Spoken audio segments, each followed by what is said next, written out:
श्री गिरनार हे भगवान दत्तात्रयांचे अक्षय निवासस्थान म्हणून प्रख्यात आहे। हे क्षेत्र गुजरात राज्यात सौराष्ट्र प्रांतात जुनागड या शहरापासून 5 किलोमीटर अंतरावर आहे।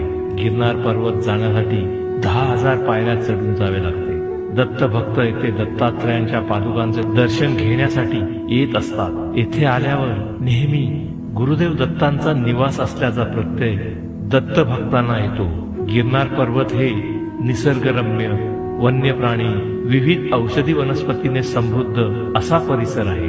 गिरनार पर्वत असे पवित्र सिद्धस्थान आहे। येथे अनेक संतांना प्रभू दत्त गुरूंनी साक्षात दर्शन दिले। असं म्हणतात की नेहमीच गुरूंचे स्थान उंचीवर असावे। यासाठी गोरक्षनाथांनी दत्तगुरूंकडे प्रार्थना केली होती की आपल्या चरणांचे दर्शन मला सतत व्हावे। दत्त महाराजांनी हे मान्य केले, म्हणून गौरक्ष शिखर उंचीवर आहे। गुरु शिखरावर चढताना काही वेगळाच अनुभव येतो। या ठिकाणी श्री दत्तात्रयांनी तब्बल 12,000 वर्ष तपश्चर्या केली होती।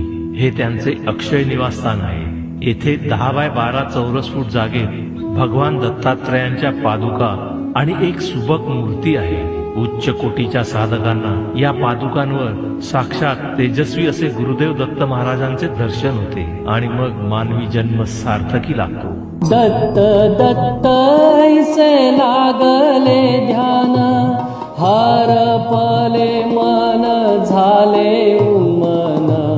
दत्त दत्त ऐसे लागले ध्यान, हरपले मन झाले उन्मन। मी तूपणाची झाली बोळवण, मी तूपणाची झाली बोळवण। एका जनार्दनी श्री दत्त ध्यान, एका जनार्दनी श्री दत्त ध्यान। जय देव जय देव जय श्री गुरुदत्ता, आरती ओवाळीता हरली भवचिंता। श्री गिरनार हे भगवान दत्तात्रयांचे अक्षय निवासस्थान म्हणून प्रख्यात आहे। हे क्षेत्र गुजरात राज्यात सौराष्ट्र प्रांतात जुनागड या शहरापासून 5 किलोमीटर अंतरावर आहे। गिरनार पर्वत जाण्यासाठी 10,000 पायऱ्या चढून जावे लागते।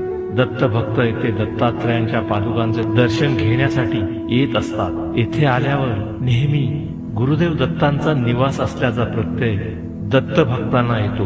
गिरनार पर्वत हे निसर्गरम्य, वन्य प्राणी, विविध औषधी वनस्पतीने समृद्ध असा परिसर आहे। गिरनार पर्वत असे पवित्र सिद्धस्थान आहे। येथे